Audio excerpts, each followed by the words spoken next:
ಎಷ್ಟು ಧೈರ್ಯ ಕೊಡೋದು. ಏನೇ ಒಂದು ಕಷ್ಟ ಆದಾಗ ಏನಾರೋ ಒಂದು ಸಮಸ್ಯೆ ಆದರೆ ನಾವು ಅವ್ರಿಗೆ ಧೈರ್ಯ ಹೇಳಕ್ ಹೋದ್ರೆ ಅವ್ರು ಪುನಃ ಅವರೇ ನಮಗೆ ಧೈರ್ಯ ಕೊಟ್ಟು ಹೇಳ್ತಾ ಇದ್ರು ಇವೆಲ್ಲ ಸಹಜ. ನಿಜವಾಗ್ಲೂ ಇಡೀ ದಾವಣಗೆರೆ ಅಲ್ಲ, ಈ ರಾಜ್ಯದಲ್ಲಿ ಅಷ್ಟು ದಾನಕರ್ಣೇಶ್ವರ ದೇವಸ್ಥಾನ, ಮಸೀದಿಗಳು, ದರ್ಗಾಗಳು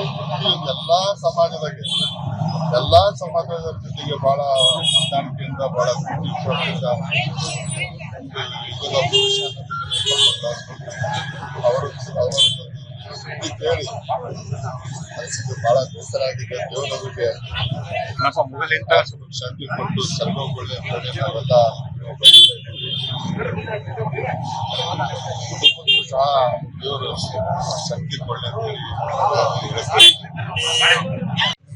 ಮಾರ್ಗದರ್ಶಕರಾಗಿ ರಾಜಕೀಯದಲ್ಲಿ ಎಲ್ಲ ವಿಷಯದಲ್ಲೂ ಅವರು ನಮಗೆ ಮಾರ್ಗದರ್ಶಕರಾಗಿದ್ದು